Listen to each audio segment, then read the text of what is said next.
And now something completely different. Good afternoon. I'm speaking to you live just outside. I like to think balding is just God's way of saying, now let's see you get laid. Is it true that if you don't use it, you lose it? What I'd really like to do is put the greatness of this man in perspective. The hair loss community has a lot to be thankful for, having you as a spokesperson. You mean you just call this guy up? About life and about reality. And now, America's #1 reality radio show for men. Live from Los Angeles, it's Spencer Kobren's The Bald Truth. Hey guys, welcome to The Bald Truth. Phone number 888-659-3727. That's 888-659-3727. Sorry I started about a minute late today. I had some issues with my sound. I hope that everything is fixed now, but we'll see. I'm sure everyone in the chat room will let me know. If you're new to the broadcast, don't know who I am or why I'm here, I am the founder of the American Hair Loss Association, author of The Bald Truth and the Truth About Women's Hair Loss. And I'm basically a consumer advocate for men and women who are suffering with hair loss. And, you know, the reason we're here is because 2/3 of you, as men, by the age of 35, as men, 2/3 of men by the age of 35 will suffer with some degree of hair loss. 40% of hair loss sufferers are women. And, the truth is this is a silent epidemic of biblical proportions. And I say this every time I do this broadcast. But it's true. It affects just about every household in this country and around the world. That's why I've been able to do this broadcast for the last 14 years, because every day there are 200,000 of you waking up for the first time realizing that you are losing your hair. And where are you going to turn? Sadly, you're going to turn. I have my television on for the halftime show. Sadly, you're going to turn to infomercials or the internet to look for some product or service to treat your hair loss.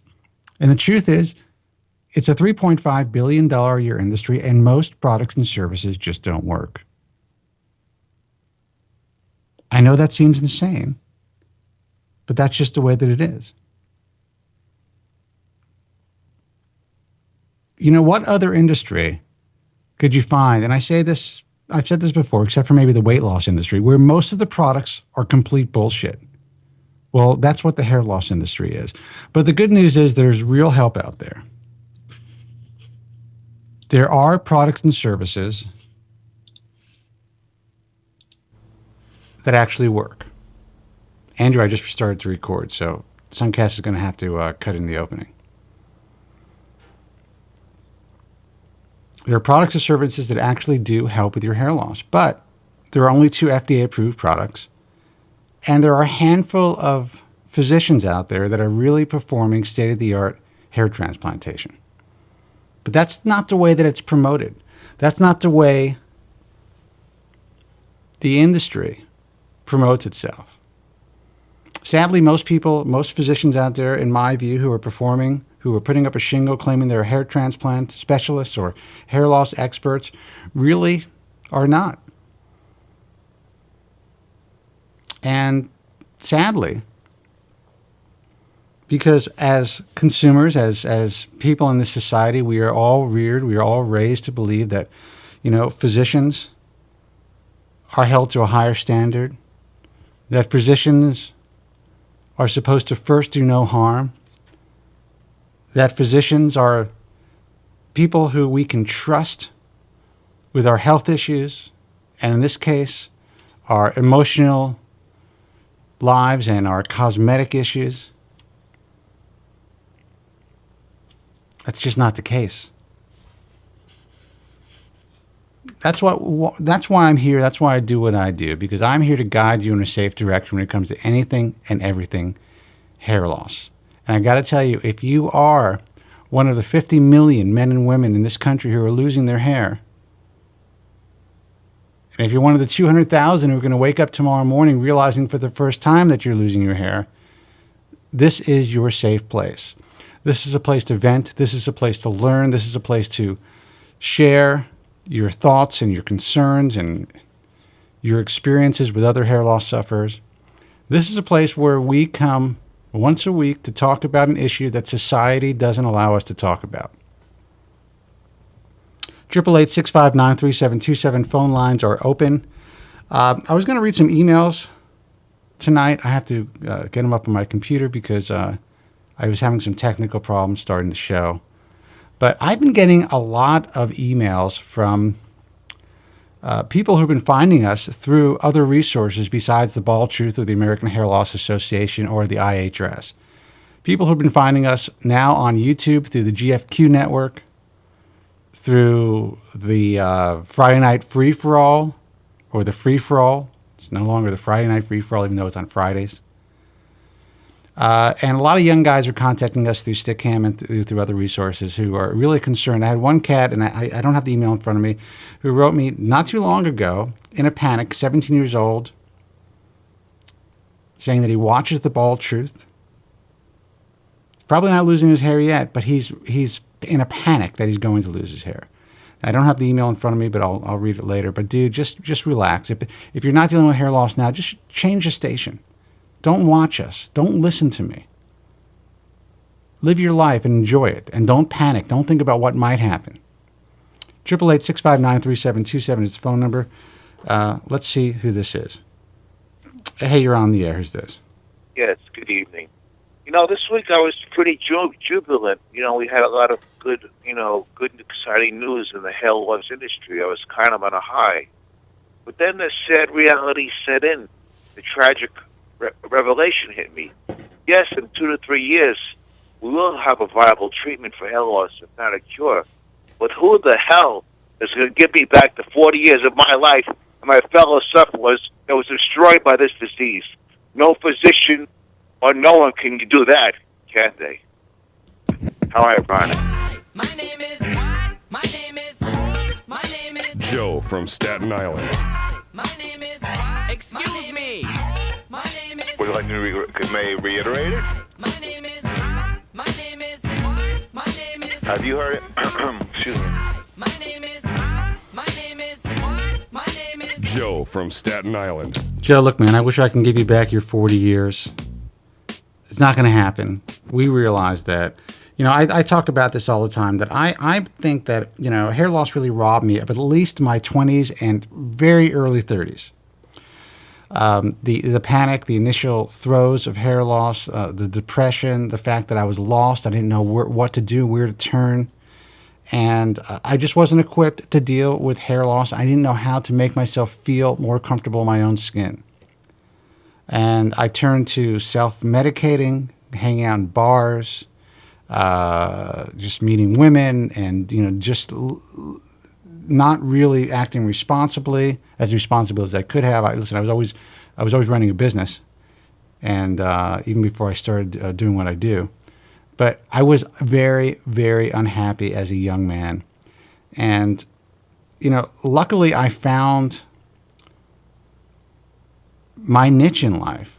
I found that, because I had such passion about this, that I wanted to do this and I wanted to, get this information out to the public, do what I do, since I was concentrating on hair loss so much. And I have to say, it's been incredibly cathartic over the years. I found ways to camouflage my hair loss. I've been lucky enough to slow the progression significantly with the use of FDA-approved products, and lucky enough to have the ability to share this information, with so many people out there. But I'm never going to get those years back, Joe. And that's what the show's about, Joe. I want these young cats that are watching the show not to do what we did, not to live the life that you've lived, not to make the same mistakes that you've made and some other people have made. To try to find a way to get past this, because there's life after hair loss. Go ahead. Yes, well, when I'm speaking that, I'm speaking of myself personally, but also for millions of people in my position.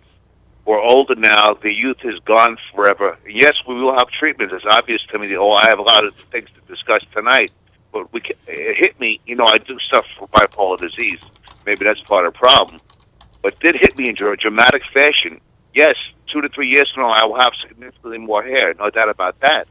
But who the hell is going to give me back the years that have been taken from me? You got to write that off, dude. That's it. We have no choice. It's over. Game over when it comes to that. I'm never going to be in my 20s again. I'm never going to be in my 30s again. I have to enjoy the life that I have now as a 46-year-old man with a quasi comb over. That's it. That's the choice that I have. But you understand, I'm not speaking for myself personally. I'm speaking for myself and millions of people like me and you, like us. You know what I'm saying? Yeah. No, I know that. And if I sound, I don't mean to sound hard on you, Joe. You know, I believe me, I understand what you're saying. But we have to find ways to get past it. You know, for a while, the best way for me was Jack Daniels. It really worked well. Every once in a while, it still is. Well, I prefer pharmaceuticals because they're calorie free and more, you know. Well, the only reason I don't use pills like Klonopin or like Xanax or any of those pills is they're just too easily accessible. You know, they don't make you smell like booze. It's something to look forward to at the end of a stressful day, just to pop a Xanax or something. I don't want to live a life like that. I've seen what it's done to family members. I've seen what it's done to my father. You know, and he recently was weaned off of all this stuff in a recent hospital stay, and it was terrible. These pills, psychiatrists and your internists that give you these anti-anxiety medications, sadly, a lot of them just don't realize what is going to happen to the person down the road. I'd rather once every 2 weeks go out and have 3 or 4 drinks. And that's kind of how, when I was younger, I was going out 4 days a week and hanging out, in New York bars. But I've come to grips with the fact that it's not the life that I want. And sadly, Joe, you have not been able to, get past, having to take drugs every day. And I understand that. Well, as soon as my physicians see me, they take out their prescription pen right away. No questions asked. Pen to paper. Listen, I am a guy, like I said, I have a movement disorder. I have all kinds of reasons why doctors would prescribe me medication, anti-anxiety medication, or medication to kind of relax me. And it's just, I can't do it, man. It's just not for me. It's not the way that I want to live my life.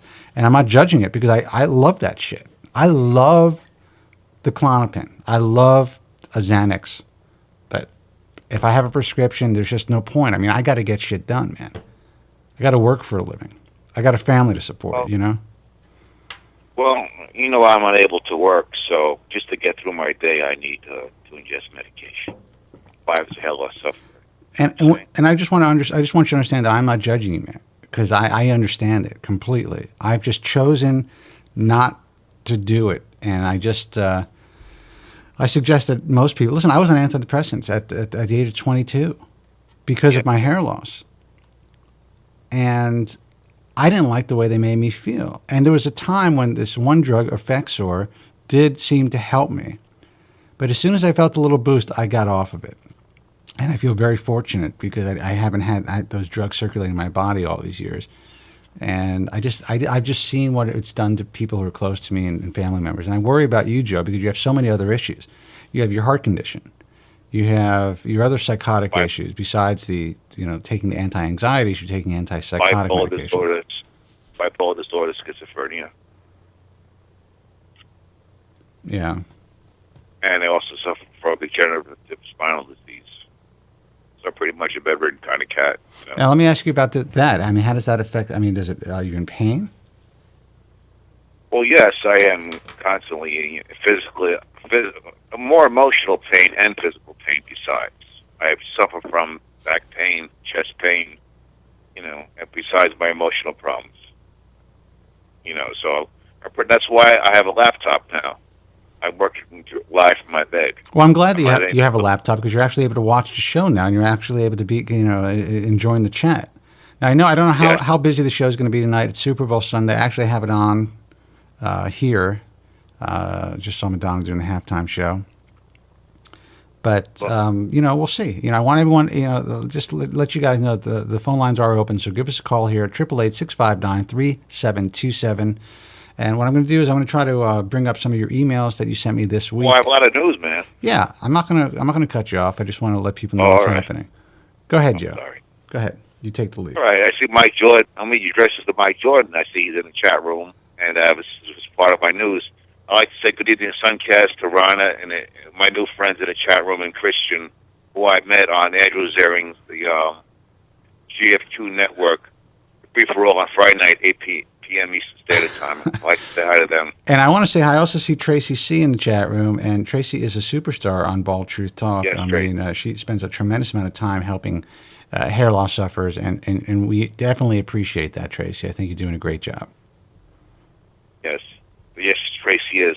Now, one more fun thing, and I'll get to the news. I'd like to say hi to Johnny from Ohio. I know he's hosting the Super Bowl party now, but when he goes to the archives of thebaldtruth.com to listen to the show, probably on Tuesday or Wednesday when it's posted on thebaldtruth.com, I want to say hi, Johnny. We're thinking about you. We miss you, and I hope you're wearing your helmet to cover your hair loss, man. Oh, Johnny, man. Joe and Johnny. Okay, so go ahead. Let me say hi to Rana. She's shouting out for me now. All right, now as you know, I have a lot of news to report on tonight. It's been an extremely exhausting week for me, I'll be honest. Luckily, I have a laptop. I can work right from my bed, you know. So first, let's get to Histogen news. All right. As you know, Histogen since December announced this week they've been in phase 2 trials, and they've been very encouraging. They will have a report. These trials will end in September. However, the caveat is they will have a report for us in June of this year, 2012, which is approximately 5 months from now, on the efficacy of the clinical 2 trials. Right. Now, let's get to Replicel. Big news on that. As you know, they had the quarterly report issued on January the 30th, 2012, last week, actually. Actually, it was last Monday, before last Sunday's Bald Truth show, 8 p.m. Eastern Standard Time on East Coast. Right. Okay, Replicel has announced that they've examined 17 of their 19-patient protocol. They reported in their medication is totally safe. We know that. Now, in April, they're going to have an update for us on the efficacy of the drug. But they state they will be phase 2B clinical trials in late summer or early fall, which tells me they know something. Why would they be going to phase 2 trials if there wasn't efficacy already proven? Well, we've already known we already know that there was efficacy proven even before they got to the stage. The reason why they're moving forward like this is because they know the stuff works. They just want to see how it works in a broader group of people and how much hair it's actually going to grow. We know that it grows hair, which is awesome. We have to see how the hair cycles. We have to see how much hair is going to grow. We're going to have to see if it's going to get past that 20% mark, which is, to me, 20% is unbelievable, especially if they're going to consider doing multiple injection sites. I'm excited about it. I definitely think, I don't want to get overly excited about it or overly hyped about it. I'm going to definitely have Mr. Hall on the program again to talk about his findings. I want to get some of the scientists behind Replicel on the air as well, including Dr. Hoffman and our friend Kevin McGowie. Kevin is he's kind of an introverted guy. I've met him here in Los Angeles many years ago. He's a really nice guy. I would love to have. No, actually, at the time, no. He seemed to have a pretty full head of hair. But, you know, this is really his field of interest. This is what he's been focusing on for his entire career. So there's real science behind what's happening in the Replicel. So I'm excited about that. So I'd like to have, actually, I'd love to have Kevin McGowie on the program because he's a very introspective, very interesting guy that it's not the type of guy to overhype or oversell anything. He will just talk about the science. So if you guys are listening over at Replicel, let's see if we can get Kevin McGowie on. I will make the contact. I'll call them this week to see if we can get him on the show. Yes. Now, let me say the Replicel stock has been very active. It's up 30% this week alone to $2.50 per share. Initially, it was 10 cents a share when it was issued as 250 times or 2,500 times, it's up already. Now, if this stuff takes off, Katie, what's the word? Katie Barbador, the stock is going to the hundreds. No doubt about that. Well, you know what? I'm not as concerned about the stock, but obviously that's gonna motivate the company to really, really get this out the door quickly.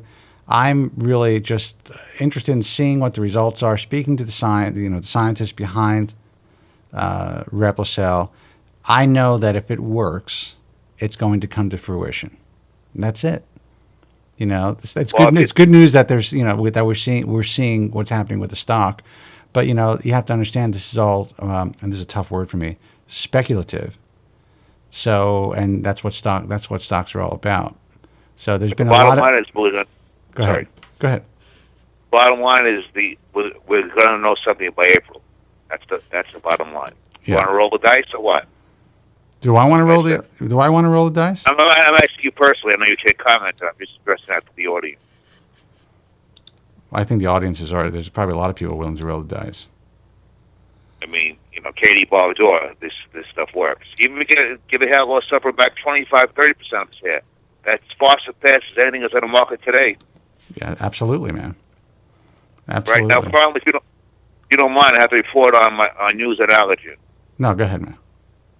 Well, as you know, I was unable to monitor the conference call because I'm not a stockholder, but I've gotten some information that in July, what's his name, Mr. Picard, CEO of Allergen, has said he's going to be publishing some information on the efficacy of phase 2 trials in June. And if this proves successful, they will immediately go to phase 3 trials. My data, they don't know already what's going on. I mean, right. who's kidding who here? Who's kidding who here? What I've heard, they're using 500% more by monofrost than Latisse in their formulation. So well, again, I'm repeating myself. But what's exciting about this is it's going to give people an opportunity to get on an effective hair loss product. Especially the guys that are concerned about jumping on the Propecia bandwagon. And honestly, I really think that there's a lot of guys out there that are doing themselves a great disservice by not, at the very least, seeing their doctors, talking to them about getting on Propecia, because there's no doubt that we know at this point Finasteride is the most effective drug to combat male pattern baldness. It works. It works on most guys that use it. And frankly, I don't care what's being put out there online. The incidence of adverse side effects is relatively low. It's still considered an extremely safe drug. And yes, I do believe there are a subset of individuals that might be suffering from some bizarre anomaly where they are suffering long-term adverse side effects from the drug. But, we don't know how much of that is psychosomatic and what percentage of guys who are suffering with these long-term adverse side effects are actually suffering from physiological side effects. We just don't know. Now, I'm not saying that there's not some physiological component and that there isn't some group of guys that for whatever reason cannot tolerate this drug and it's affecting them in this way. But at this point, we don't know what the causal effect is. And it's so rare. And honestly, we've only been hearing about this for the last couple of years, and it's growing. The buzz about it's growing exponentially because of the way the internet works. It's not because there are more people actually, in my view, more people actually suffering with these adverse side effects. It's because the guys that are suffering with them are the loudest. And I understand that. I admire the fact that these guys are trying to go out there and get answers.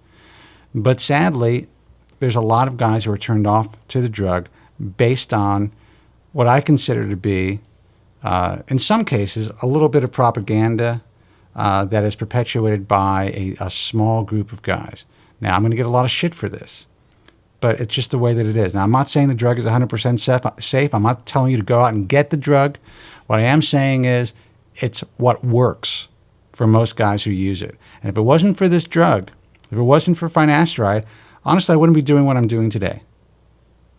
And that's it. I'm going to get off my soapbox about Finasteride, but every day, the emails pour in and more guys are getting, concerned about the drug. When, 7 or 8 years ago, every once in a while you heard of an adverse side effect. Now it's like anyone who touches it, they come near the drug, they look at the drug and they're impotent.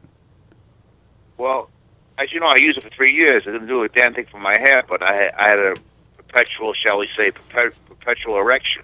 Right. With an aphrodisiac. Yeah, there's a lot of guys like that. There's a lot of guys who have no effect. There are some guys that will experience some effect sexually, whether it's a slightly lowered amount of ejaculant. What do we got? We all got to be porn stars? What do you really care about the volume of your ejaculant? And then when people see that, then they start to freak out, and then they can't do it anymore because they're considered. My ejaculate is chronically low anyway. My volume. If you like that. Jeez, that's TMI, dude. That's too much information. Listen, I'm going to take another phone call. I'm going to put you on hold for a second. Can right? I just say one final thing, please? One more thing, piece I have to add about that piece. Yes. They said once initial phase 2 trials are public, doctors will be mixing their own formulations of generic bimatoprost up themselves and selling it to some of these so-called physicians. We know that. We talk about that all the time. A lot of money. Well, that's coming sooner rather than later, so get the hair loss community prepared for that. All right, man. All right, hold on. Thank you for your time, man. You got it. Hey, you're on the air. Who's this? Hi. Hi. Hi, this is Sammy from Brooklyn. Sammy from Brooklyn. What can I do for you, man? Well, first let me say I love the show. Well, thank you. I came across it recently after I embarked on this journey of research on how to save my hair. Well, that's how people usually find us, man. So tell me your story. Well, first, it's funny. It's like this is a subculture of people who deal with this, but in reality, it's like we're the majority, and the people who don't deal with this is a subculture. And that's exactly right. That's well said. The subculture is really guys like us who are willing to talk about it. That's a subculture. And the guys that are actively researching on the forums and just, going back and forth, sharing information or arguing or doing whatever they're doing, spending time on the message forums. But you're right. We are the majority. And, there's not, if you go out into the street, go to the supermarket, you're in Brooklyn, go on the subway, most guys over the age of 30 have some degree of hair loss. Right. So I came across you naturally, and I feel like I've known you for years. It's kind of funny. And how old are you? I'm 26. Okay. Well, go ahead. This is my first week on Propecia, actually. All right, and how are you doing? Well, for the first 4 days, I actually had severe stomach pains afterwards, but that subsided. So, I don't know. Well, that's pretty. It's not that common, but I have heard of that before, and it could be just your body just getting used to the drug for whatever reason. You're having some sort of gastrointestinal issues because you're taking this pill. But I'm glad that it subsided. Anything else? Yeah. Well, I actually called because I have a question, and I came across this only on this show. You said on one show that you are on intermittent treatment. Yeah, I'm in intermittent treatment. Basically, what that means is that I take 1 5 milligram dose of finasteride about 2 or 3 days a week. So, do you think that would work for generally everyone, or? Well, I'll explain. I started using finasteride back in the day before Propecia was approved by the FDA for hair loss. So when I started taking it, the only dose that it came in was 5 milligrams, and the brand name of the drug was Proscar. I still take the brand name, Merck's Proscar. So I started to take 5 milligrams daily. Worked great. I had no adverse side effects. There was actually a time in my life when I was taking 7.5 milligrams because I thought the drug was losing effectiveness. Now, understand that this is before people were talking about the drug. This is before we knew that there could be a synchronized shed in some cases, which is what happened to me. I started to shed several months after I took the drug, so I flipped out and upped my dosage because there wasn't much talk about it. No one was really experimenting with it when it comes to hair loss, or at least no one in the general public who was talking about it, writing about it, or posting about it online. So after a while, I started to read that initially I knew that your DHT levels really didn't go back to normal until about 2 weeks after stopping the drug, meaning that my DHT levels, most people's DHT levels, will be relatively low for around 2 weeks after stopping the drug. So taking it every day, in my view, didn't seem necessary because as long as you can maintain a low DHT level, then you would probably maintain your hair. So I kind of thought of my first couple of years as a loading period, kind of loading myself up on the drug, keeping my DHT levels low, and then I started to experiment by lessening the dose, or taking it every other day and then every third day, and I seemed to maintain my results. So I thought to myself, you know what? If I can put a little less of the drug in my system and still maintain the results, that's the way to go. So I've spoken to doctors I've spoken to doctors over the years, and they agree. They do think that if you kind of do a dose load and then maintain it with an intermittent therapy, that's a possibility. And that's not what Merck says, and most doctors won't prescribe it that way. But I know there's a lot of guys out there that do that, and it seems to work for them. So it's something that you might consider sometime down the line, but you just started taking the drug. So take it as prescribed and see how you do. See if you have any adverse effects. See if you start to see positive benefits of the drug. And then it's up to you. Then you can consider doing that. But realize that I take a full 5 milligram dose.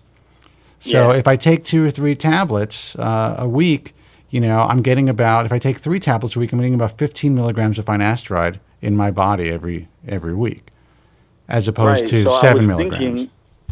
I was thinking if you were to do that, even with 1 milligram, you could take, there's a test, the Hair DX test, which could test Propitia's response in your system. Right. And I don't know, possibly 1 milligram might work even every other day. Well, it is possible. We do know that they as little as 0.5 milligrams of finasteride. And again, let me preface all this by letting you guys know that I'm not a physician, for those who are just tuning in. But 0.5 milligrams of finasteride has shown to be beneficial for lowering DHT and slowing or stopping the progression of hair loss. So there are guys that will start taking 1 tablet every other day because they're fearful of side effects, or maybe they have experienced some side effects and want to lessen the chance of side effects. They seem to be getting results as well. My advice is, and again, I'm not a physician, is to take it as prescribed at first. See how you do. Don't read the forums about the side effects and just live your life. Look at a guy like me or other guys, the millions of guys out there that have not had adverse side effects, and try to think, be positive and just think that it's not going to happen. See how you do. And then you could always consider going back and doing intermittent therapy. I kind of shy away from telling guys to do that because if it's working for you, I would hate for them to say, well, you know what, I want to do this, Kobren's doing this, and I want to see how it works, and then all of a sudden they go through a shed. So that's really something that you're going to have to research and consider doing yourself at some point. But to me, if it ain't broke, don't fix it. If it's working for you, just take it as prescribed. Right. Awesome advice. Thank you. One other thing, I don't see you talking much about other types of hair loss, like stress-induced, or I don't know. Well, it really depends. It really depends on the question. If someone calls in about it, we'll talk about it. But really, this is a platform for men and women dealing with androgenetic alopecia, which is rare. Sadly, androgenetic alopecia, common male and female pattern baldness, really doesn't get, in my view, the respect it deserves. It's kind of looked at as, well, you know what, it's no big deal, and people concentrate on more serious hair loss issues and diseases like alopecia areata. Or trichotillomania, which is self-induced hair loss, but this is something that I always believe was really neglected. So we kind of concentrate on male and female pattern baldness. But if anyone has a question about other types of hair loss, I'm here for you guys. So I'd be more than happy to answer them. All right, yeah, appreciate that. All right, man. Listen, good luck. Right. Keep us posted. Are you a member of Bald Truth Talk? No, I'm not, but I'm looking to join. Yeah, go on baldtruthtalk.com, share your experiences, but don't freak out. Don't let these guys come on there and bully you into believing that you're going to have side effects. Be positive, all right, man? The doctors already did their job on that, but... Which doctors?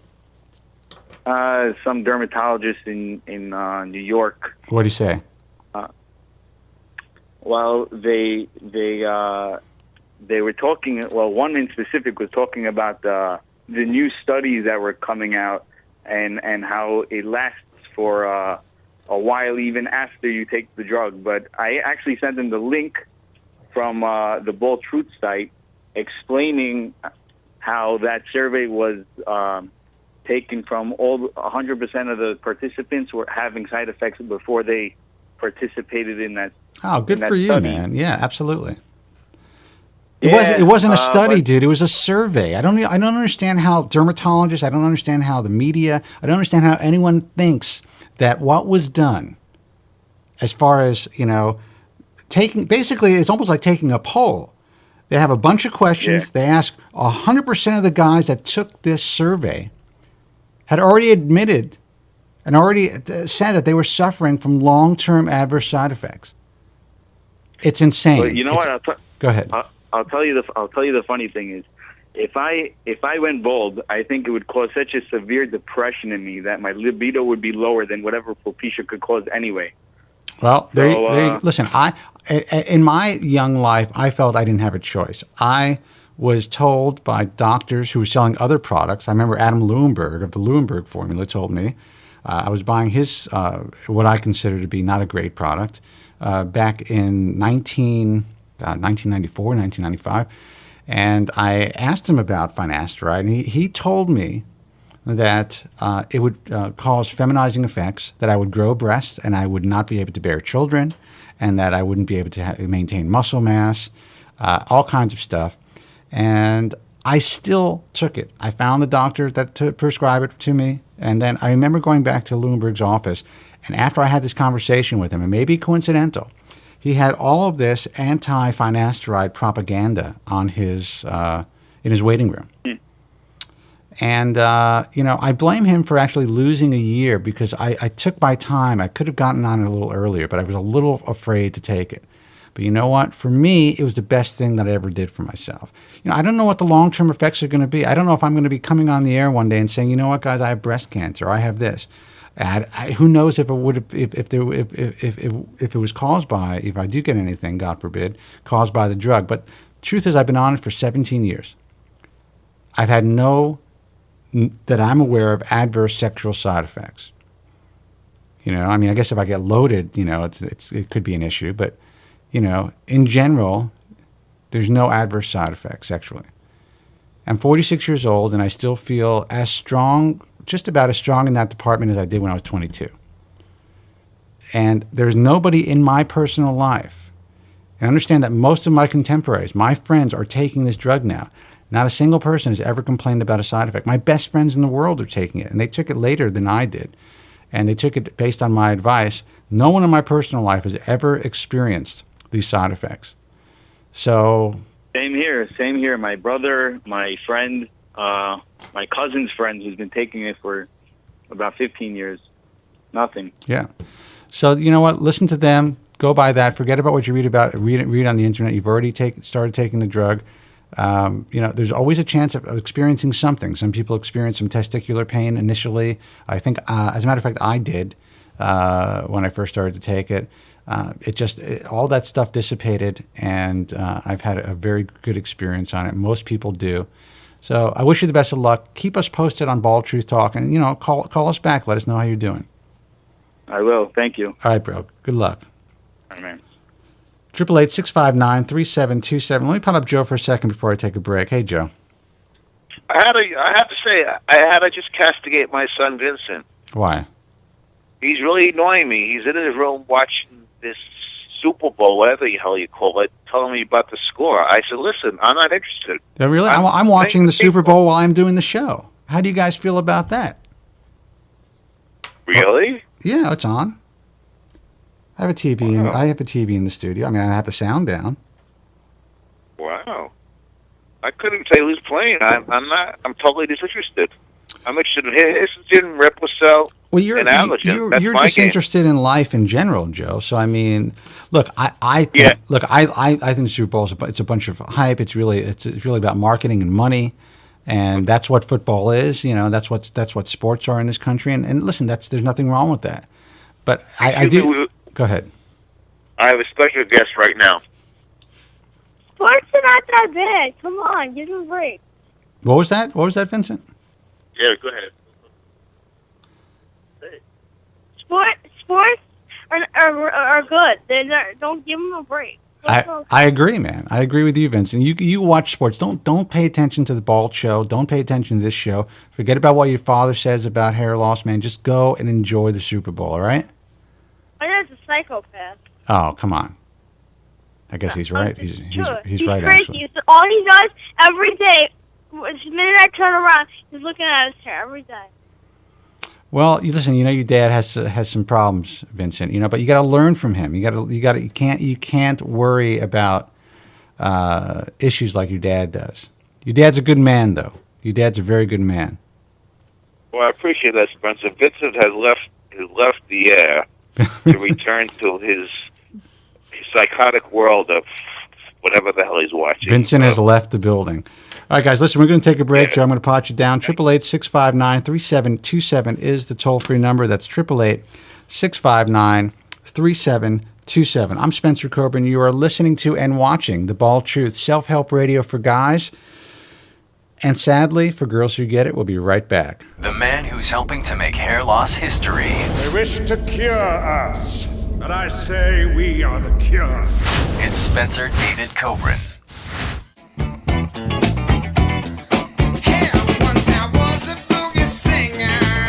Hey guys, welcome back. 888-659-3727 is the toll-free number. We are live from Los Angeles, coast to coast, worldwide, of course, on the internet. I want to thank everybody over at the GFQ Network for doing an incredible job syndicating the broadcast. Suncast, Andrew Zarian, all the guys over at GFQ. You can watch us live on GFQLive.tv. Also check us out on iTunes Radio, StitcherRadio.com. You can hear these Stitcher Radio in your cars now. And we are on Ustream.tv, of course, Stickam.com. We are on Justin TV. We are on resources all over the internet, thanks to the GFQ Network. And if you are watching us live on thebaldtruth.com, you can see we have a new feed, a new player, and IRC chat. Really easy to chat with us now at The Bald Truth. Just go in there, go into the menu area, pick a name, and that's it. You don't even have to register. It's very simple. Come on in, chat with us. There's a lot of stuff happening in the chat room right now. I said I was going to read a couple of emails. Oh, let me go out the phone number first, 888-659-3727. I said I was going to read a couple of emails. I got this email. Let me see if I can find it. This was actually sent to the Bald Truth the other day, and I don't have my glasses, of course. Anyway, here it is. Spencer, I've been viewing The Guys from Queens for a little over a month now, and I've discovered your show. You do a great job giving out useful information while staying fun. Thanks a lot, guy. I'm in my early 20s and notice that my hair is disappearing in the temple region. I began to search information on this, and what I have seen people say is that it's just a maturing hairline. Is there such a thing as a maturing hairline, or is this a sign of balding? I come to you because I trust your opinion, and I was wondering if this is something I should be worried about or not. If this is a problem, do you have any information on how to stop it? And his name is Kevin. Listen, Kevin, man, it's hard to tell. There is such thing as a maturing hairline. We all begin to lose the area in our temporal region, depending on, when is genetics. It depends on genetics. But some guys will start to see that slight recession 17, 18 years old. Some guys are 20 years old. But usually most guys do not maintain that hair, very rounded, boyish hairline. It will eventually go into more of a V shape or an M shape, depending on who you're talking to. And it doesn't mean that you're going through the balding process. What you can do is, if you're really concerned, and check with your family history. Obviously, see if you have people on either side of the family who's dealing with hair loss. Then there's a possibility you might in the future. But you can have your scalp checked for follicle miniaturization. You can go to an IHS member in your area, and they will use a tool called the densitometer to check to see if you actually have any follicle or hair follicle miniaturization anywhere in your scalp, and that'll kind of give you they can give you an assessment of whether or not they think, at least at this point, you're going through the balding process. But I do want you to know that unless you really see a change, unless you see that it's more difficult to style your hair, you're having other issues with your hair as far as it's just not what you want it to be, you know, you're noticing more shedding, those are definitely signs of the early onset of male pattern baldness. So I don't want to tell you not to worry, but I do want to tell you that there is such thing as a mature hairline. A lot of guys will start to have a slight recession in their hairline in their early 20s, late teens, early 20s. That just stops, and they maintain that for many years. So it's really up to you. Just keep a close eye on it, all right, man? But I would not panic. 888-659-3727 is the phone number, and we got another email. Let's see. I'm kind of sticking to the GFQ, the guys that are watching us through GFQ, because I think it's interesting that these GFQ cats are now emailing us.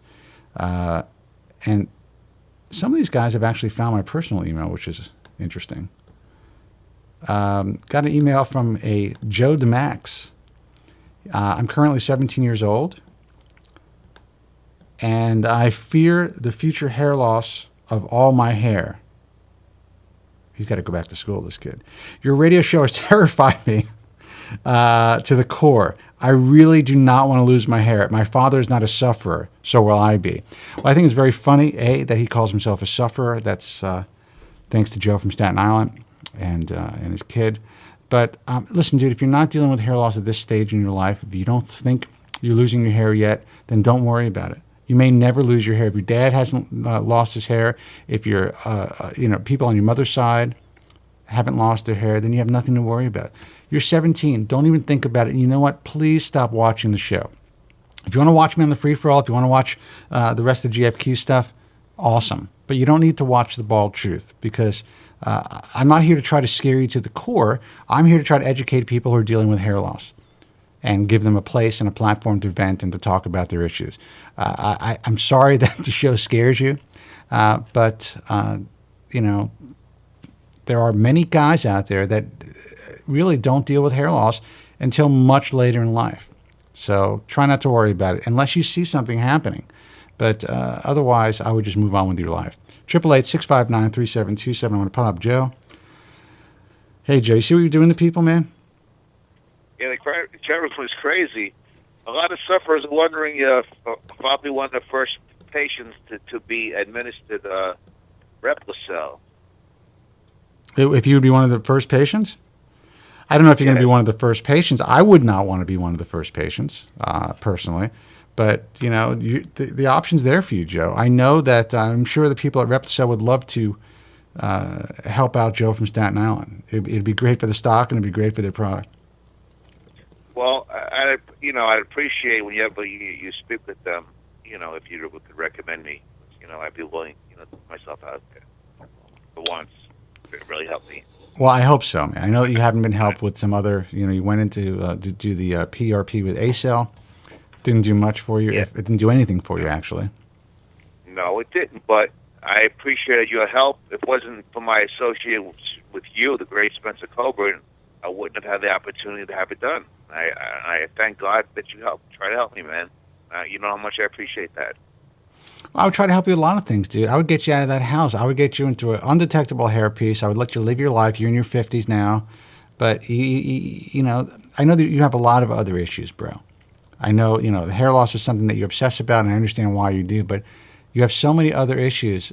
I mean, do you think that, I don't know, is there any way to get you out of the house, to get you into some sort of physical therapy to help you get out of that bed? No, it's good. I'm getting worse. I'm getting worse by the day, even with the breaking news. It's amazing. Even with the great news, I've come to tragic realization. Like a lot of people in the chat room say, once I got my hair back, maybe I will be better. Who knows? You won't be, or you will be? Maybe I won't be. Maybe I'll be happy for a couple of weeks and revert back to my psychotic self. Wow. Possibility. I don't know if you'll be better. I think you're just going to be a guy who's suffering with something else who has hair. I don't want that to be the case, Joe. But I would love to see you just get your shit together, get yourself into the best shape possible, emotionally, and psychologically and physically, so when this does come to fruition, that you can enjoy it. Yes, that's true, Spencer. In other words, you're telling me, Joe, keep yourself alive for a couple more years. Keep yourself alive, bro. Keep yourself alive and active. Get yourself into some sort of an exercise program. Start changing your diet. You have what do you have? You have clogged arteries. You already have stents in your heart, right? Yes. Actually, I have stents in my heart, and tonight I ingested actually 4 large orders of spare ribs for my dinner, Chinese spare ribs with hot mustard. And I drank vodka and tonics this evening.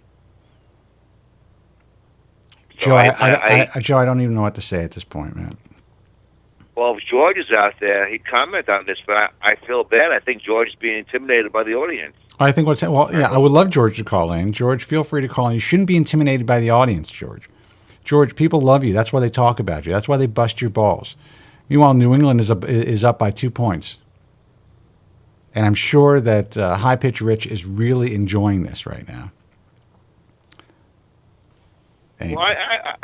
Well, I feel people who are into this football thing are not suffering with hair loss. They have nothing better to do. That's my feeling. Joe, let me tell you something. And please take this in the spirit that's meant. Yes. They are suffering with hair loss. We're all dealing with it in our own way. But you know what? People like a diversion. People like to enjoy themselves. People like to, I'm hoping that a lot of the guys that normally call in and watch the show or whatever are out getting loaded, having fun, and enjoying the Super Bowl. I'm here doing the goddamn show with you guys. For you guys, I should say.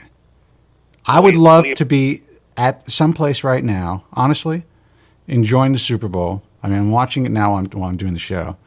But, getting loaded, eating bad food, and having some fun. But I'm dedicated to doing the program.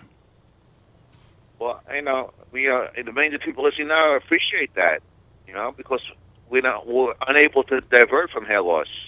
We're consumed by it. Well, we're always consumed about it. Dude, I was invited to a party today. I didn't go because I had to do the show, obviously. But I know anytime I go out, anytime I go into a foreign place, I'm meeting new people, especially if someone says what I do, the focus is always on my hair. And it's a very, very uncomfortable feeling. I will sit on a couch. I'll see people looking over me. I'm like, oh, can they see the paint? I live a life that is not 100% comfortable. I try to be more comfortable in my own skin, and I feel like I've done a very good job. And I feel I'm not complaining. I'm very fortunate, but I still live it. I live it with all of you guys. You are just on a completely different plane than I am, as far as what you've been through and as far as how you deal with it. Well, Spencer, let me ask you an honest question. You've dealt with thousands of hair loss sufferers, and over the year you've spoken to thousands of people. Would you say I'm the worst case you've ever encountered? No, and not even close. You are a very bad case as far as how you've dealt with it, what you've been through. As far as your actual hair situation, you're really not that bad, at least according to the doctors that I've sent you to. You're repairable, and you're not one of the worst, botched jobs these guys have seen. And we've seen a lot of really bad jobs, guys who have had brandy hair lifts and all kinds of crazy procedures. But, you're up there. You're definitely in the top 10% as far as guys who really have not been able to move on with their lives and come to grips with the fact that they're dealing with hair loss, or they haven't figured out a way to deal with it well. Yes, well, most of the doctors I've encountered, like Alan Fellow, were pretty shocked by my situation. They thought I was a lot worse. They thought I was kind of exaggerating. That's the impression I got. Well, then it's not that they think you're exaggerating. They think that you're, you're obviously hyper-focused on the issue, and that it's magnified in your mind to the point where it's stopping you from functioning. Well, Dr. Fellow wanted to know what psychotropic medications that I was on. That's what he asked me. Yeah, well, he's pretty straightforward, and he also has listened to the show and has been on the show for so many years on and off that he knows you. Look, everyone in the industry knows Joe from Staten Island. Yes, but I'm trying to ask you: do you think psychiatrically I'm the worst case you've encountered, not physically? You're one of the worst cases. There's that cat that lived in Brooklyn. that has not left his house for 30 years. I mean, that was pretty bad. Rotary telephone, right. There were a couple of young cats that I met. There's one guy that I met in New York many years ago. He was 25 years old at the time, and he had already had 3 transplants, and they were pretty pluggy. And he was a complete mental case. Complete mental case. I understand it. He started young. He got cut at a young age. He went to the wrong doctors. It really effed him up. But he was bad. He was really, really bad. Like, he didn't want to leave his car when I went to meet him. It was really bizarre. Let's see. There's another guy that I know that actually lives in New Jersey that he's figured out a way to live his life, but he's severely depressed to the point where he is constantly medicated like you, Joe. And he hasn't really been able to function to his full potential. Well, like I said, people like me and the sufferers, we live half a life. We don't live our lives fully. Listen, I agree, Joe, but there are also guys that unfortunately are living with, missing limbs, that are, have their, testicles removed, whatever, dealing with cancer. There are guys that have to deal with all kinds of issues. Well, to me, I don't consider anything except that serious compared to being a hair loss sufferer. Oh, shit, man. Come on. Guys, give me a call here, 888-659-3727. We'll answer your questions. I know it's Super Bowl Sunday, but I'm here, and I'm working, and we're here to answer your questions. And I also want to tell you guys, baldtruthtalk.com is a,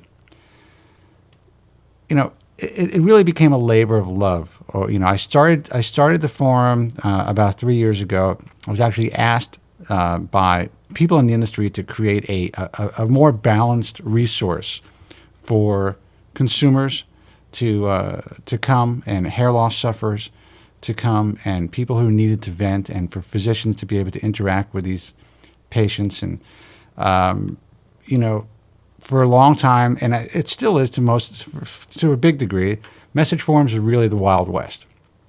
And sadly, the flow of information on many message forums are really controlled by the administrators, the owners of the site, and you really never know where the information comes from. So I wanted to create a place where, I wasn't heavily involved, our moderators weren't heavily involved, that you guys really controlled the flow of information. And that's what Bald Truth Talk is. And I have to tell you that we're really proud of the tremendous growth that it is. It's now one of the most trafficked forums in the industry. It's only 3 years old. I think we have about almost 16,500, something like that, members, which is insane. There are forums out there that have been around for 12 years that don't have that many members. And the amount of people that actually come to the forum, it's staggering. Staggering. At any given time, I mean, sometimes there's 1,200, 1,300, 1,400. I mean, the other day it was like 2,300 people when I went on in the afternoon on our forum, actively looking for information. Hey, close my door. Jesus, I don't know. Joe. Close my door. I'm gonna allow that to go through so that Suncast can get a sound clip. But I want you guys who are considering doing anything for hair loss to obviously, you come to us here at the Bald Truth. You can contact members of the IHRS. You can go to the American Hair Loss Association, AmericanHairLoss.org. But join Bald Truth Talk forums. Get information from other guys who are dealing with hair loss. Share information, your experiences. Sadly, we try to let everyone have their say.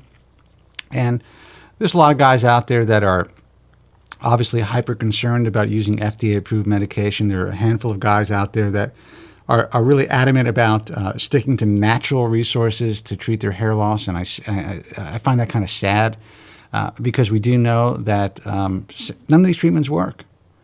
So if you are a guy that is treating your hair loss successfully, if you're using Finasteride or minoxidil or Avodart, or if you've had a great experience with a hair transplant, go to baldtruthtalk.com and join up and share your information with other guys in need. And you ladies out there, we have a great poster who's actually in the chat room right now, Tracy C., who's been extremely active the last couple of months. And I see her passion. She has a tremendous passion to help people.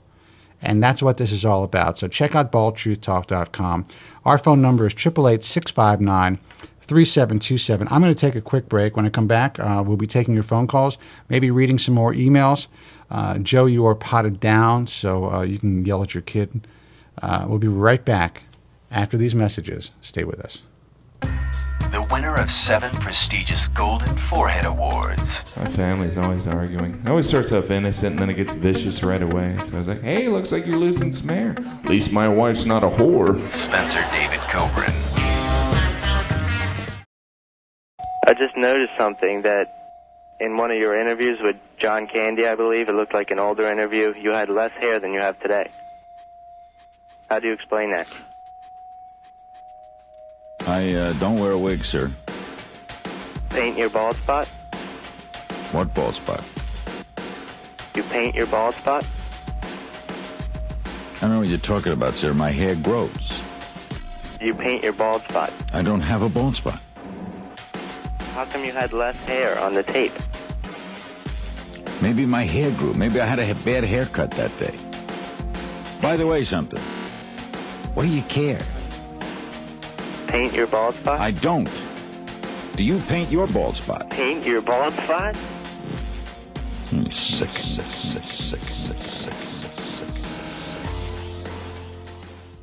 Oh, God, thank goodness I had a pen to get this complaint line. I, too, had a surgical implant. And I'll tell you what, it looked like hell. It looked like a paintbrush that had gone astray, missed a junk heap by about 4 or 5 feet. I tell you, well, I've spent over the years thousands of dollars trying to renew my hair. I've had hair surgery twice unsuccessfully. I've tried Rogaine. I've tried all kinds of things. I've tried rub-on ointments. I've bought and thrown out 4 or 5 wigs. And I've come to the conclusion that nothing seems to work. Perhaps Propecia might have helped me, but I have diabetes, so I can't take that, or I don't want to. So I'll tell you what I'm going to do is get a rug and just get that thing glued on good and tight. And just go with the flow for a while, if you know what I mean. Because these guys have taken me to the cleanest. All right, man. Have a nice day.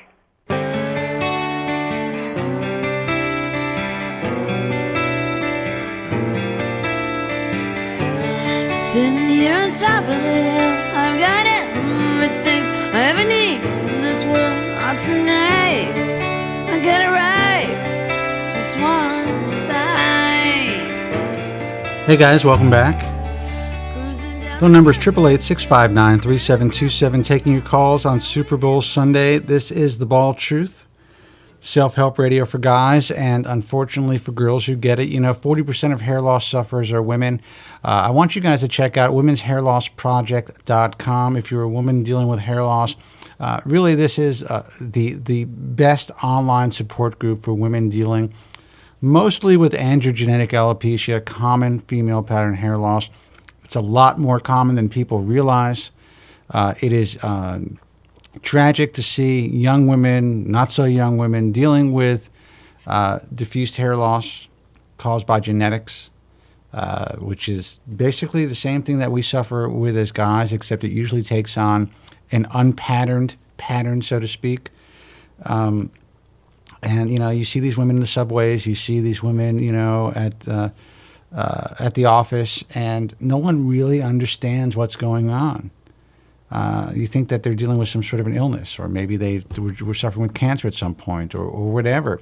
They are suffering with exactly what we're suffering with, but society looks at it differently.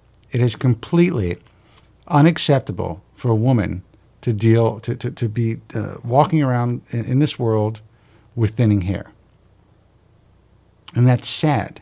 It's sad and it's devastating for these women who are dealing with hair loss. And again, 40% of hair loss sufferers are women, almost half. And we're not just talking about postmenopausal women. We're talking about women in their teens, in their 20s, women who may have started birth control at an early age, and that kind of like, triggered that genetic switch. So if you're a woman dealing with hair loss, listen, this show's for you too. Feel free to call us at 888-659-3727. But you may be very comfortable going over to Women's Hair Loss Project. That's womenshairlossproject.com. They have a great message forum, an incredible online community. No advertisements of any kind, no commercials, no products being sold, no bullshit. That's Women's Hair Loss Project. I always say that wrong. It's womenshairlossproject.com. Our phone number, 888-659-3727. I'm going to pot Joe up. Joe, I want to talk about... Are you there, man, by the way? Yeah, of course I'm here. I've been here for 14 years. I know. I'm sorry about that. Forgive me. I'm only kidding, I know you are. An issue, and I actually posted it on the ISHRS page on Facebook the other day. A big thing that's been talked about a lot. Guys have been coming to me, asking me questions. People are talking about it on our message forum, Bald Truth Talk, is this concept of scalp micropigmentation.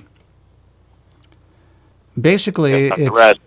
Rassman is now performing it, but it's been around for a while. There are companies that are doing it. There's one company that based out of the UK that is now here in the US, and they have facilities basically all over the world at this point.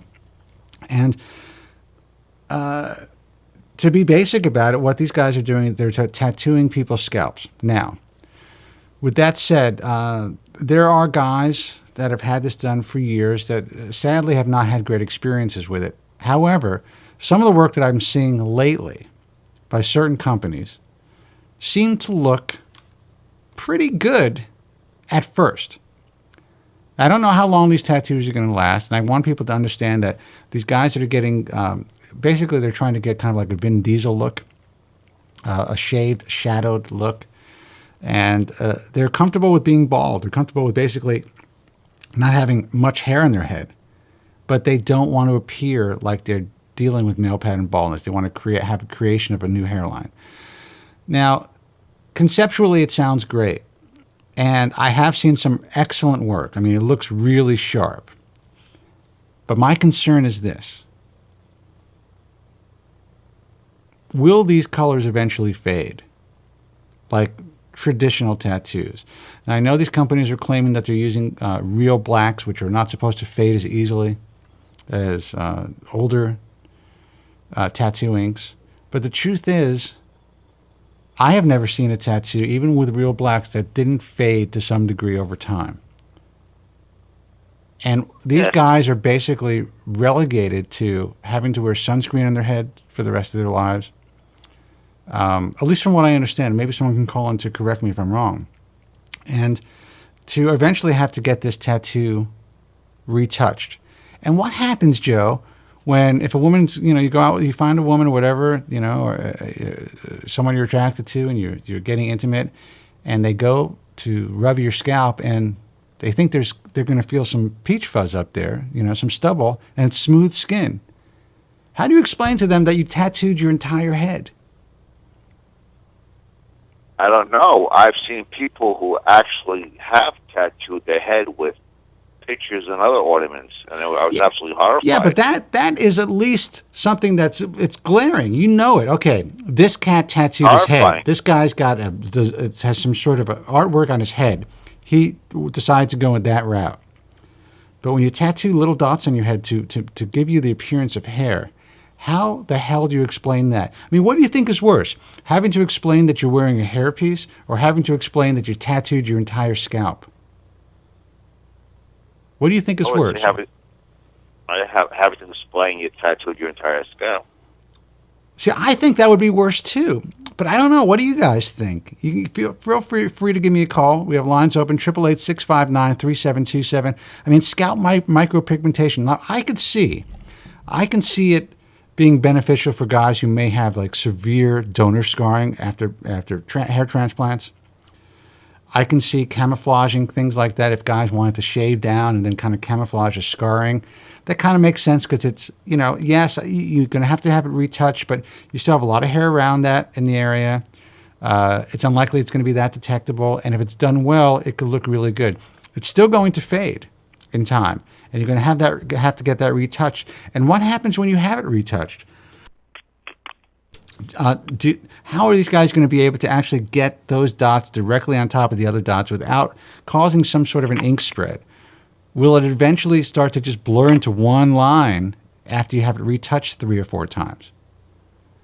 I think conceptually it makes a lot of sense for guys in the short term.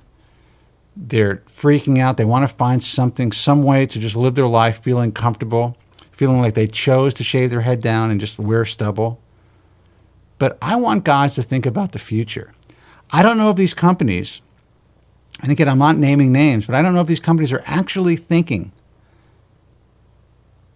about the long term when it comes to treating these patients. And they're not patients, they're clients.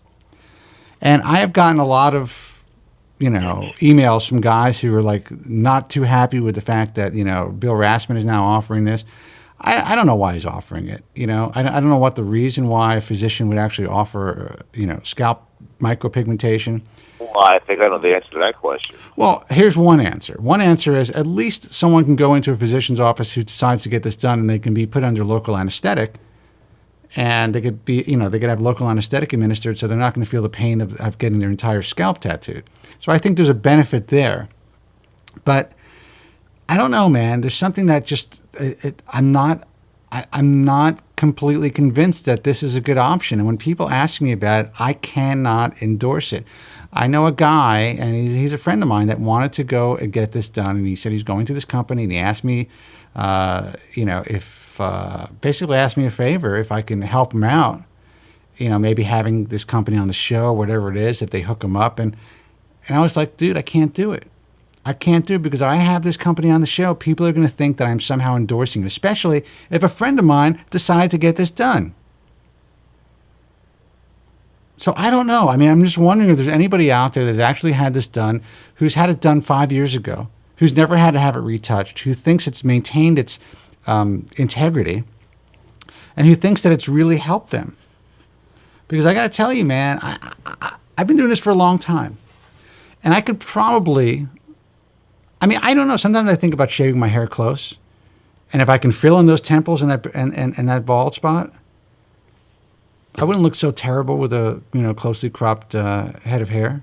I look a little bit like Kane from Kung Fu, but I wouldn't look horrible if I had At the best, you're not equipped to deal with a shaved head. You've said that numerous times. Well, I'm not equipped to deal with a clean shaved head, for sure. Can't do that. Cannot do the the clean head, clean shaved look. But a little bit of stubble, maybe. Maybe at this age I can. I don't know. Couldn't do it when I was younger. But I wouldn't even consider this. Or what about the fact that I wear makeup on my head? You know how much easier my life would be if I can get this area tattooed? But I think the biggest question about tattooing should be, what long-term effect does it have on the hair follicle itself? Does it actually damage the follicle with the new treatments coming up? Well, and that's a good question, And what, Joe Tillman's actually Skyping me, and I just noticed it, Joe. Sorry that it took me so long to pick up. And I guess he has some comments on this. Hey, Joe, how are you, man? Good. How are you? I cannot complain, man. What's going on? Not a whole lot. I heard you talking about the tattooing, and of course I had to call in. You know my position on it, but well, why don't you let everyone else know what your position is? I think I'll do that. Okay. This whole thing with tattooing. I've had some people call me up and saying they've seen this tattoo in person. And I've even had a couple of doctors tell me on the phone when I talk to some of these guys behind the scenes, and from a distance it looks fine. Barring the whole fade and bleed out issue over time, even once it's freshly done, it looks fine from a distance. But you get within, kind of like a face-to-face distance of someone where you're talking to them directly, and it's one of these situations where it's simply two-dimensional. There's no depth to it. There's no you don't see any stubble where you see stubble, if that makes sense, right? No, it does make sense. And I'm listening to you. I'm sorry if I seem preoccupied. I just realized that when I take your call, I pause my video to Andrew Zarian. So I have to somehow set up the ability to take Skype on a different feed. Listen, do me a favor. Yeah. Can you call me back on the 800 line, Joe? I will do my best. Yeah. All right. Call me right back. All right. All right. Bye. Yes, Spencer, you're all off the air. You're off the air. Great. Well, I'm on stickham.com. You can actually check me out on the Stickham. Let me go there right now. Well, just I'm calling you right now. Beautiful back. Andrew, thank you. Sorry about that, man. You see, I can't. I'm new to this. Skype has stopped working. Great. All right, I gotta reboot Skype. Let's see if I can get this. I'm panicking, man. Please help me out. Dude, just click over to Stickham, the Stickham feed. You'll see me. I see a commercial now. Stickham. All right. Well, it's going to be up in a second. Sorry, guys. Oh, there you are. Thank God. All right. All right, Andrew, call me back, man. See if we can get this going. What are you ingesting, a beer, man? I'm not ingesting a beer. Nothing. Is that a soda? I don't know what that is. You have in your can. Okay. No, it's not a beer. Oh, sorry, guys. I'm being really preoccupied. So what? I guess Joe can't use the phone. What's going on with Joe? Listen, 888-659-3727. If Andrew wants to call me back, he can call me back, and we can re-hook up. Sorry, guys. Oh, he wants me to call. All right. Joe tried. He's commenting now. He broke the bold truth. He broke the ball truth. He destroyed the entire broadcast. Look, it's Super Bowl Sunday. I'm going to have to chastise Joe for that. You know what? Andrew's Skype that I normally call on is no longer up. So I'm going to call you on your regular Skype and see if I could get this hooked up again. That's what happens, you have technical difficulty. He's like, stupid. No, don't call me on this Skype. He can't answer that. Anyway, dude, call me because I don't see your other Skype line up. All right, there you go. Let's see if that works. Yeah, Joe Tillman broke the entire show. Unbelievable. Well, I don't think he did it intentionally. But of course not. It's my fault. I should know that I can't pick up on the same line. But you know what? This is like the third time I've done this. Why did he just call you on the 800 number? I don't know. But anyway, let's get back to micropigmentation. Sorry for the technical difficulty, guys. Listen, he's right. I'm not a fan of it. I can't I can't commit to the fact that I'm not a fan of it yet. Completely not a fan of it, meaning that I can't say that I've seen a lot of micropigmentation. I may be blown away by, one tattoo artist's work, but the truth is, it's a tattoo on your head, man. I just don't know if I want to deal with that personally, and I just don't see how. I think a lot of young guys are going to do it because tattooing has really become a integral. It's like part of the fabric of our culture now, more and more. But I don't know, man. It's a tattoo on your head. Well, but a tattoo on your head is a scarring procedure. I don't know how any individual could perpetrate that on themselves, or a physician could do that. Really, I find it kind of outrageous. I find it a little outrageous for a physician to want to do that. I do. I have to admit, and this. I'm not mentioning any names, though. No, me neither. But I don't understand it, to tell you the truth. Oh, I understand it. Well, let's see if this is Joe. Hey, Joe, is that you? Yeah, it's me. Hey. You broke the ball truth, dude. I looked at my computer. I saw this big pause sign on the screen. I was like, I hope I didn't do that. You should have seen that. I just took an ass kicking from Andrew Zarian. He's like, you broke the show. I apologize, guys. No. Anyway, but yeah, where were we? Yeah, you were saying that you were just seeing, if you saw people from a couple of feet away, I mean, you really saw that it was like, it's two-dimensional, it's not hair.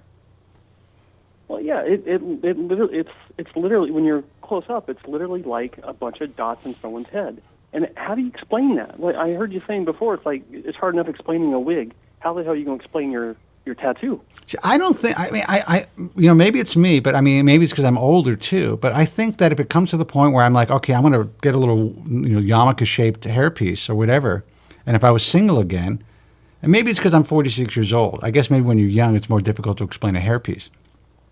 Yeah. But I'd be like, and also because I do what I do, So I mean, people expect that they think it's a hairpiece anyway. So I mean, but I don't know, man. I think a hair tattoo would be a lot more difficult. Well, and again, back to the long-term effects. I mean, what's going to happen? Is it going to bleed through? I mean, there's actually one patient, you might know who I'm talking about. He had gone through all these body hair transplantation sessions. Oh my God, his head is blue, man. Yeah, his whole head is blue. Yeah. Yeah. How do you? Yeah, but he in all fairness, he had it done by I think regular tattoo guys, and he was. I mean, it didn't work out. I mean, but the point is how different is this cosmetic tattooing from what he had, right? I mean, sure, his is the old school tattoo that like anchoring a mom on your arm, right? But still, long term effects of cosmetic tattooing. How much different is it than what this guy went through? Well, what kind of difference will the long term be? Dude, I cannot recommend it, and Again, I have been approached by a company, I'm not going to say which company it was, who wanted me to somehow get involved with them. And there's big money. There's big money in this, bro. I mean, they're charging like $5,000, $6,000 for hair tattoos. He wanted you to promote his services? Not just promote his... Oh God! See, I didn't say that.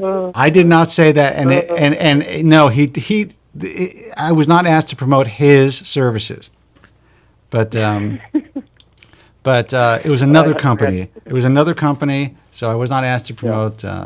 Yeah, so you're good. You're good. I'm gonna get an email for that one.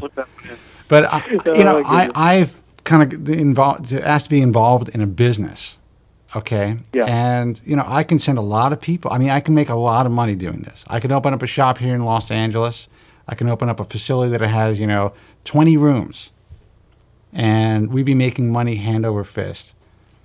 Look, I can't do that. I mean, well, it's all about doing what you do to make sure you can sleep at night, right? I mean, I've been in the same situation. I can promote, I've had people ask me or, get my opinion publicly or whatever. No, I'm not doing that. I mean, it's not good for your listeners. It's not good for people who are looking for legitimate, solutions. And yeah, you got to be able to sleep at night and say that you're doing the best that you can. And that's what you gotta avoid, that kind of stuff. Well, yeah. And listen, I always have, but this to me was the most comical. When these guys approach me, because it's tattooing someone's scalp. It's insane. Yeah. It has nothing to do with hair. You're not helping somebody through their hair loss. You're not, maybe emotionally for a very short period of time, these guys are being helped. For whatever reason, in their minds, they're like, all right, I look better. I can go out.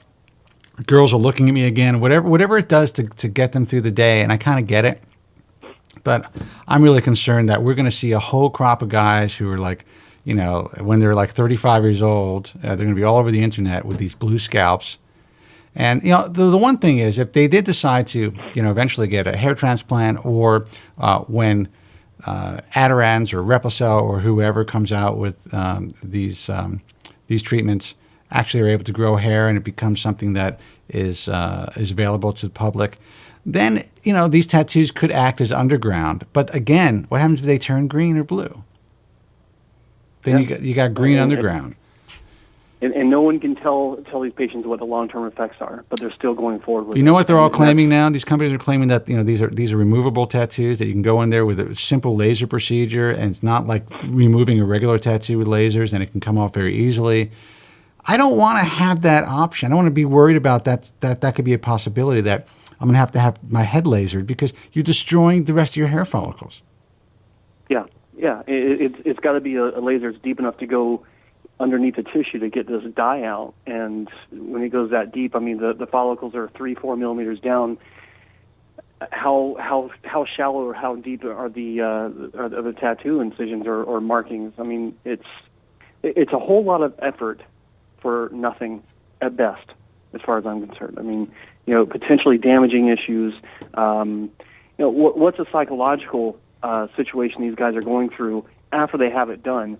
Say that it's the right color. Say that, like you said, the short term it makes them feel better. But what's going through their head when they're talking to some chick in the bar?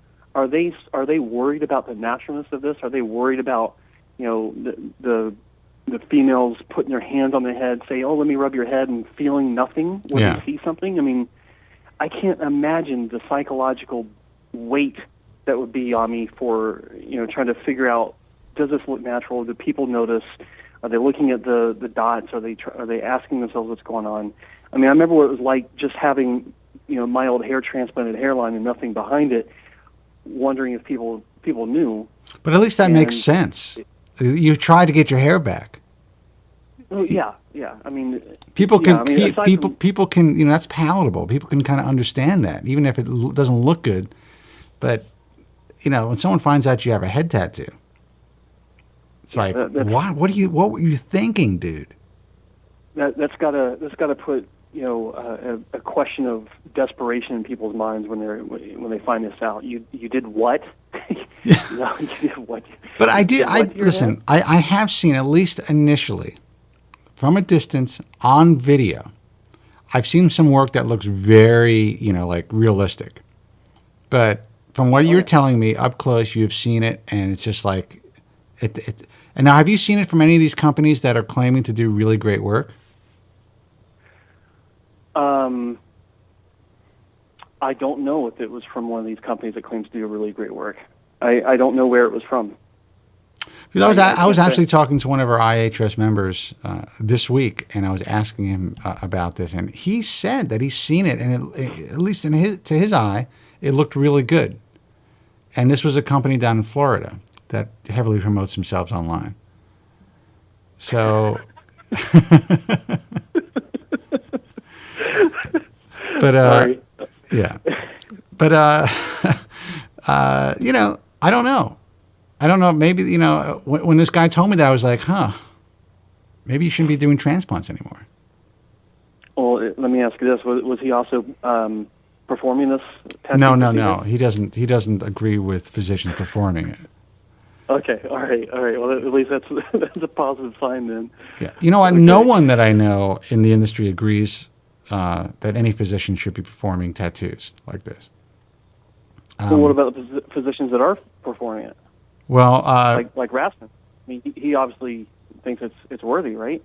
Well, he obviously does, and I'm a little shocked, to tell you the truth. But look, who am I to judge? Well, and you know what? To be fair, maybe he's doing it differently than these other guys. Maybe he knows something we don't. I mean, I think that would be a fair statement to make, because we're not in his clinic. We're not doing it. He is, and he's.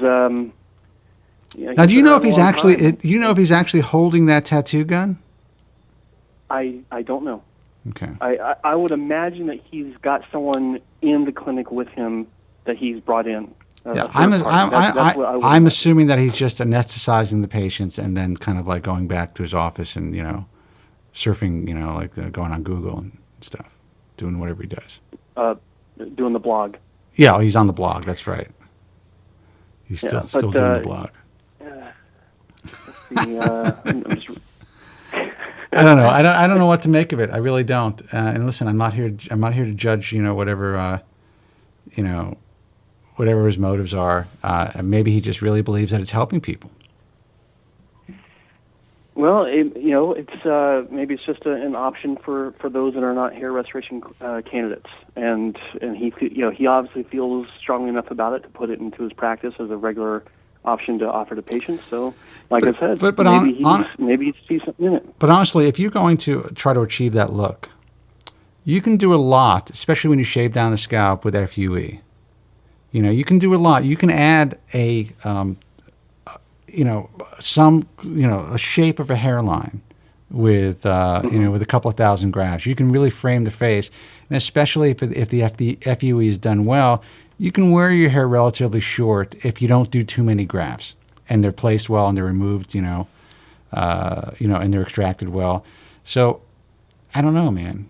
I don't know if that's really the case. Let me ask you something. You brought up something that I've actually been thinking about lately. I have heard a lot of people say exactly what you just said. Take a couple thousand grafts, sprinkle them across the top to give yourself a semblance of a hairline, and shave down everywhere else, and call it a day. Right. Have you seen this in practice? No. Or is this? No. Okay. This is just theory. The reason I'm asking is because on the forums, and this is something I've been thinking about a lot lately. Is people say a lot of things on the forums, but they haven't actually seen it in practice. That's true. And what you were just saying, I was asking you that because I think it's interesting. It does sound good in theory, but I have yet to see someone online that's actually gone through with this sprinkling of grafts, the outline of a hairline, and then shaved down and be able to pull off this look like, oh, well, they just got this shaved head look. Right. I've not seen it. And you know what? And I'm being completely honest, obviously. I haven't either. It just kind of came to mind when you're talking about, replacing, guys who aren't candidates for hair transplants having a head tattoo. To me, it would be worth the risk just trying, if you really want something, if you are a hair transplant surgeon, to see if, in fact, this is a possibility. Or, I don't know. I don't know. I just don't. The whole idea of tattooing your head just really is something that turns me off. And I don't know. I really don't know. I don't know if that's really a possibility. I think theoretically it could be, depending on the coarseness of your hair, depending on how many grafts you were able to have placed and how they were extracted, as far as how much visible scarring are you going to see when you shave down. I have seen some FUEs where you can shave pretty close, especially if you haven't taken out 4,000 grafts. And if you look closely enough, you're going to see some sparseness. If it's shaved close enough and you have the right skin tone and there's no significant scarring, it looks really good. But again, not everybody's a candidate. Yeah, exactly. And one of the number one things that prevents the FUE extraction sites from being noticeable as scarring is the density of the donor area. If you have average density, it might work out, but you got to have some pretty good density to be able to pull that off. And I've had a lot of people talking about that. Like on the forums, there's someone talking about it right now about FUE extraction sites, and I'm actually putting together a post. I'm interrupted because I'm doing some things right now in addition to talking to you, but I'm talking about the differences in density and how it affects the appearance of the donor zone after procedure, be it FUE or strip, because the density matters. Not just for the numbers of what you can transplant, but also matters for how the work can be concealed in the donor area. Right. And FUE or strip, regardless, the density is just one of the factors, but it's a factor that people, they may not realize it, but it's not discussed. Well, I hope you make sure that you post. I hope you make sure you post that in Bald Truth Talk, because I think it's really important that our guys really get a chance to read it. Well, I am, because it's actually a post on Bald Truth Talk that motivated me to write this post. It's more of a response that I'm writing to this guy. And I definitely think it's important that guys like you who are in the trenches really get this information out to the people who. And again, I'm just speaking. When I said that, it's really just theoretical, but you're right. You're absolutely right. Until you see it. Until you see somebody else who's had this done and been successful with it, don't even consider it. Yeah. And I have not seen anyone who is shaved down to that degree after having an FUE with a real satisfactory result. I haven't seen that yet. I'm not saying it doesn't exist, but I haven't seen it in person. I haven't seen it online. And keep in mind, when your hair is really short, you actually have to have a higher density to, let me back up. When you have low density or high density, it doesn't matter. The shorter you go, the more scalp is visible. So if you do this smattering of grafts on top and then shave it down with the hopes of looking like you've got this You're just trying to pull off a shave look. Right. I don't see how that can work out simply because the shorter you go, the thinner it looks no matter what the density is. Yeah. Well, you know Right? what? And so That makes sense. That definitely makes sense. I mean, look at my own case. I've got almost 10,000 grafts, and you saw the pictures that I posted a few months ago with my hair at a full inch in length, Right. which is much shorter than I normally take it, and my scalp was much more visible than it is when I have my normal hair length. Yeah. Well, Right? that's And true. part of the reason why I did that haircut was to show people, hey, even with close to 10,000 grafts, advanced Norwood case, you're still not going to get a high density result. It's going to be a good coverage result, and that's about it. Well, listen, I certainly agree with you, and I'm hoping that the guys that are watching the show or listening to this broadcast really take heed and understand that, Joe knows what he's talking about. You see it every day, man. You are in the trenches. You see patients who have been screwed over. You have dealt with it yourself. And, the advice that you give online is really, it's commendable. I think a lot of guys, not a lot, there's a segment of the population, online population, that thinks that you're out there, you're anti-FUE because your doctors, the doctors you work for, are 100% strip. And from what you say, and I certainly believe this, that's certainly not the case. And that if Hassan and Wong believed that FUE was something they thought was going to benefit their patients, then they would probably offer it. Now, are you guys considering offering it at some point? Well, I'm going to go ahead and tell you this. I mean, we have all the tools in place. We have automated punch tools. We have mechanized hand tools. We have free-form hand tools, or just rubbing between index finger and thumb. We have multiple styles of punches. We have all kinds of crazy headgear so that we can see the donor area under magnification with polarized lighting and all kinds of bullshit. Yeah. No robot? You haven't gotten the robot yet? We don't have a robot, and we don't have a vacuum cleaner. So, graft. We don't have that. But I tell guys that we do get plenty of requests for FUE, no question about it. But here's the thing: we have a guarantee for growth with our strip. Right. If it doesn't grow, if it's obvious it hasn't grown, then we'll refund the money, redo the procedure, whatever we can to make the patient happy. That's powerful. And with our record of consistency, we're very proud of it. And of course, no one bats 1,000, but we're pretty damn good at what we do. We're not offering FUE because we can't say with a straight face to our patients that it's going to give the same result. And it makes no sense to us if someone's losing their hair to say, hey, you know what, I want this procedure. I know it's not going to grow nearly as well as a strip procedure will, but I'm doing it so that no one can tell I had it done, meaning no strip scar. Right. If you're going to have your hair so short, then why get a hair transplant to begin with? Well, you know what? I say that all the time. Or if you're going to do the buzz cut, then just shave your head to begin with. See how you like it. But you know how I feel guys about don't want this. it.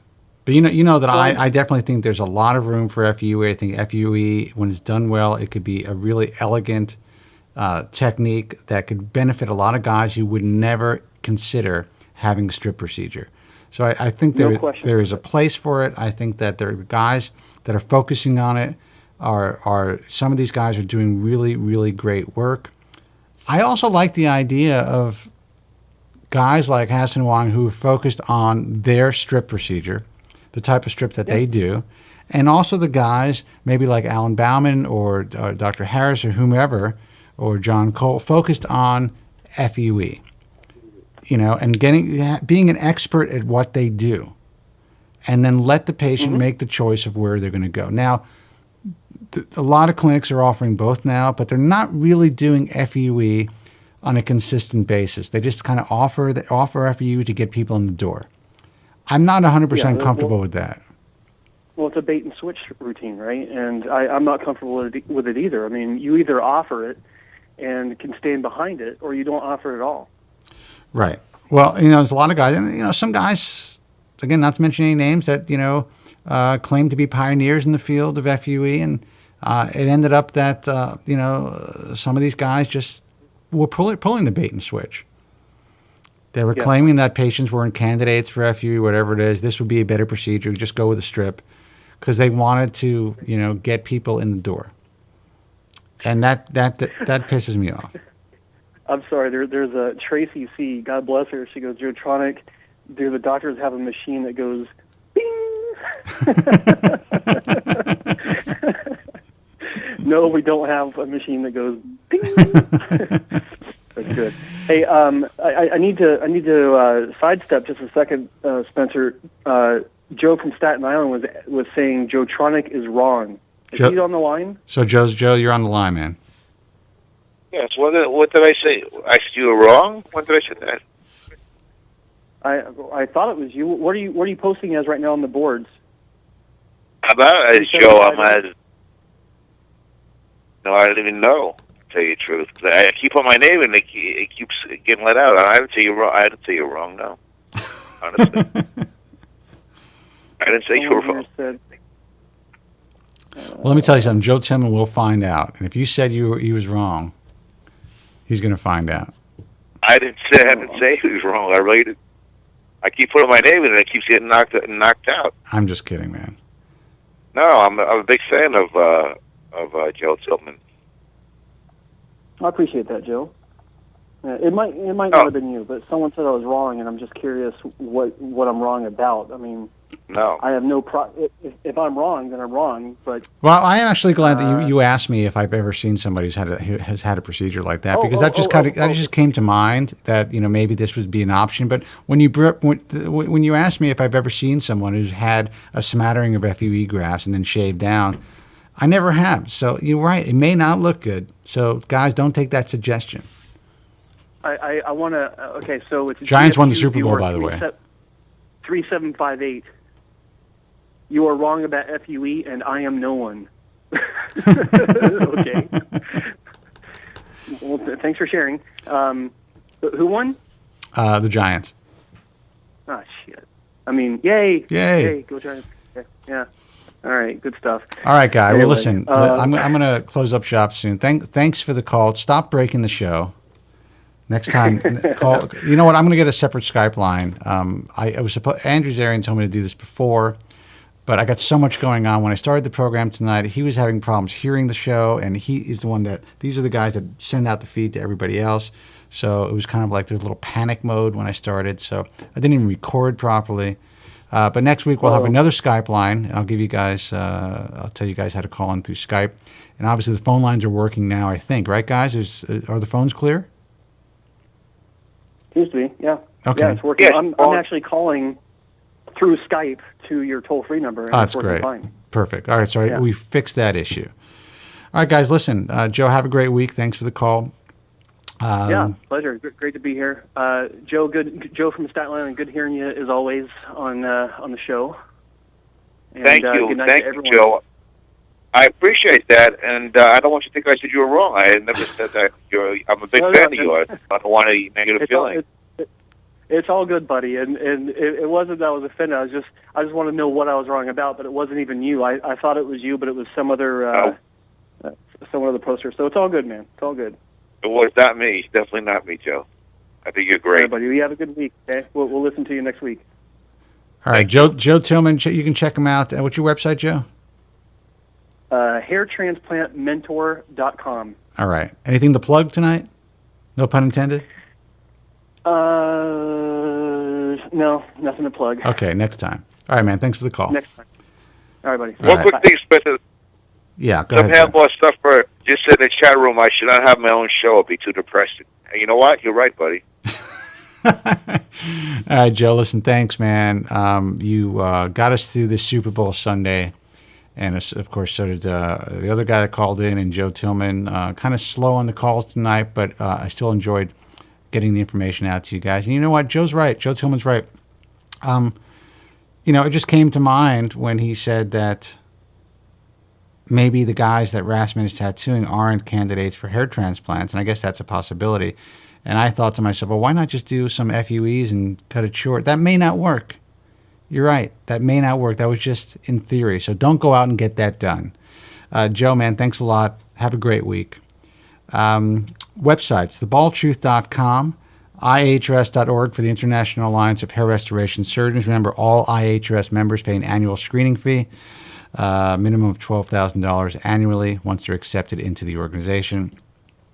You can check out the Women's Hair Loss Project at womenshairlossproject.com. And you know what? Check out our message forum, baldtruthtalk.com, if you want to share information with others, if you want to learn from each other, talk to other hair loss sufferers who are dealing with the exact same issues that you're dealing with. It's great that you guys are coming to watch and listen to the program every Sunday, but, you can contact each other during the week and share information and learn from each other. It's a great place. That's baldtruthtalk.com. Until next time, I want all of you to be strong, and God bless. I'd like to thank all of my guests today. They did a swell job in showing us how easy it is so that we can really do it. If I can do it, they can do it, you can do it. But bye for now.